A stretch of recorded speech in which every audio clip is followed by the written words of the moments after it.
a little cutout of our new zone flow that we're thinking about. And now one of the goals here is that we actually want to have the zones cover a smaller range of levels. Currently, if you take a zone like Stranglethorn Vale, I think it covers, what, 15, almost 20 levels right now in that one zone. What we'd like to do is actually use the zone and spread you out through it so the quests flow a little bit better. So as you can see here, like a zone like Hillsbrad has gotten into a Wrathy, and then what you're used to before, you were going to cut open a path into Hinterlands and let you actually flow through that direction. And one thing to note on Alliance finally lost South Shore.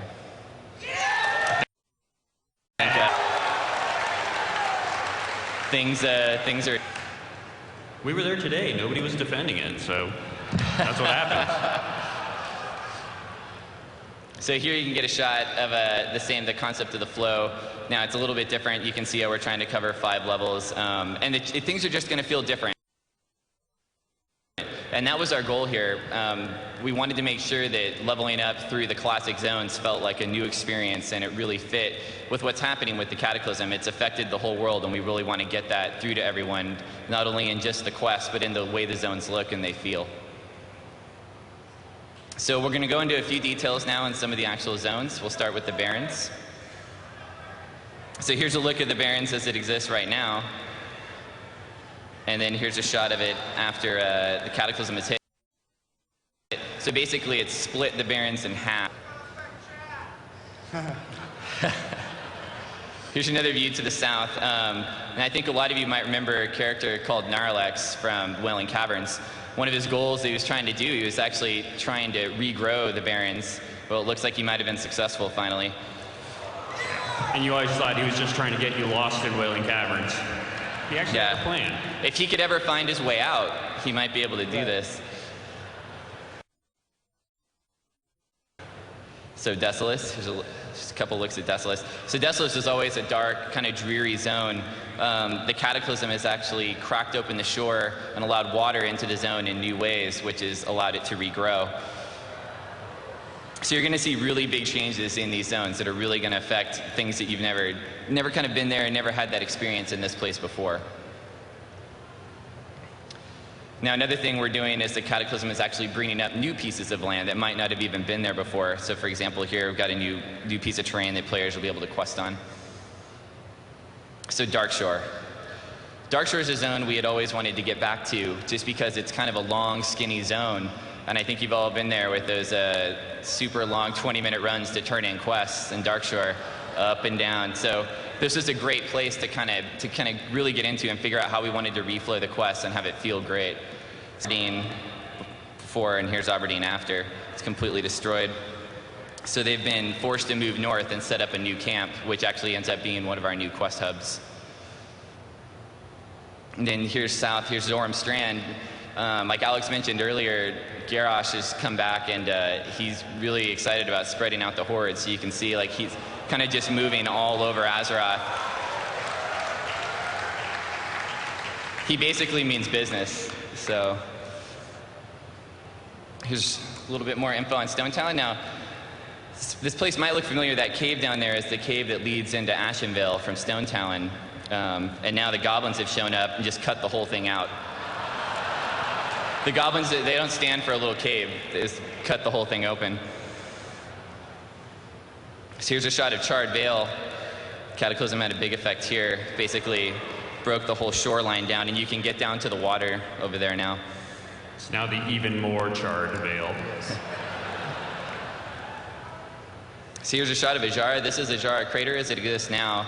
Ajara itself as a zone is actually going to end up being the new Goblin 10 to 20 zone. So when the goblins showed up, they really wanted to change things around, so they just decided to move the mountain. That's right. Say goodbye to the 3 quests there. So they basically turned this into a giant quarry here. So in the fact of making the old world flyable, we basically had to go back to all of the cities and do revisions to the cities as well. So here's a shot of Undercity as you know it now. And then here's a shot of it now with its flyable. It's all completely there.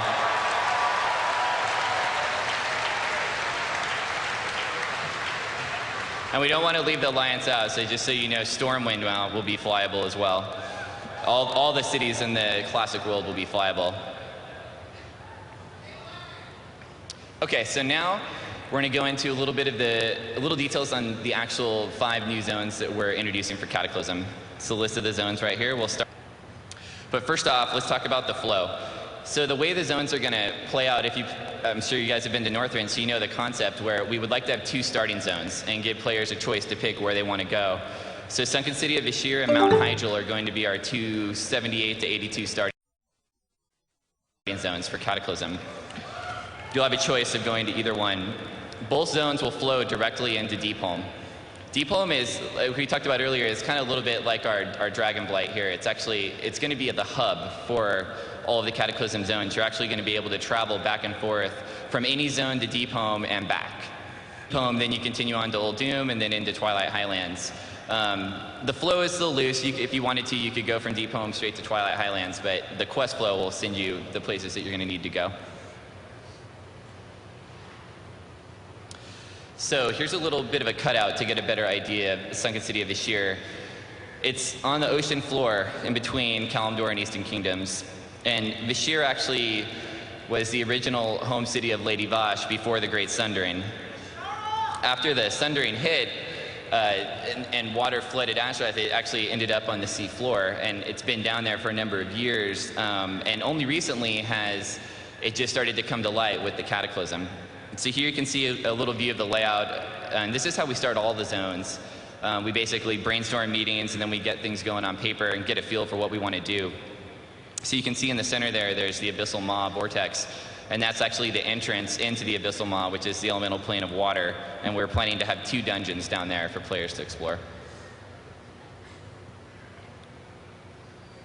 So one thing we were talking about earlier here is the concept of how are we going to do an underwater zone. Well, we're planning to get some new tech, and the way it's going to work is you're actually going to be able to have combat on the sea floor underwater, but it will play just as if you were on land. So you'd be walking around on the sea floor, minding your own business. You'll be able to fight just like you normally would on land.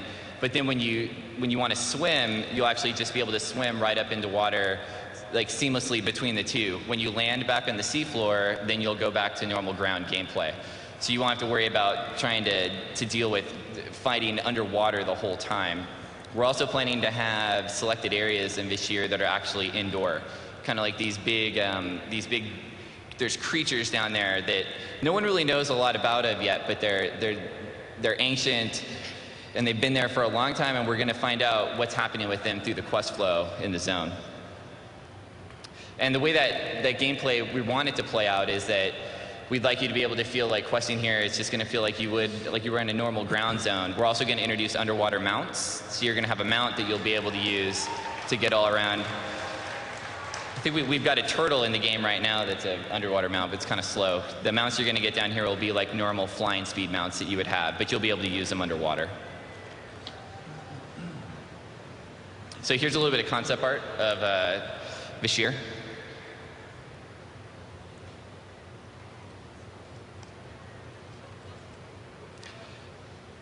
We're really shooting for a colorful zone here, but we also, you got to remember, this is the ocean floor of Azeroth. Going through the Abyssal Maw actually takes you into the elemental plane of water, so those 2 places are going to feel very different.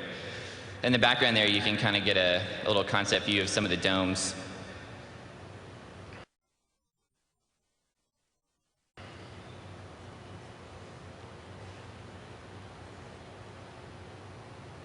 All right, let's move on to Deepholm. So Deepholm is like Tom was trying to explain, it's not actually connected to Azeroth, it's in the elemental plane of Earth. The connection that it has to Azeroth is where Deathwing actually broke through the ceiling and actually came into Azeroth, thereby causing the Cataclysm. And players will actually be able to use that scar left on the Earth on Azeroth as an actual way to get back and forth into Deepholm. So here you can see a little schematic of the layout of what we're planning for Deepholm. There in the center is the Temple of Earth, which is actually, it's an important place in Deepholm. It's a central location. It's now overrun by Twilight's Hammer, and that's basically where Deathwing was kind of nursed back to bring him back to the state of what he needed to be to break back into Azeroth and cause the Cataclysm. I guess just to throw out a detail, like Corey's saying, the Twilight's Hammer now serves Deathwing. And we've really revamped that world group to be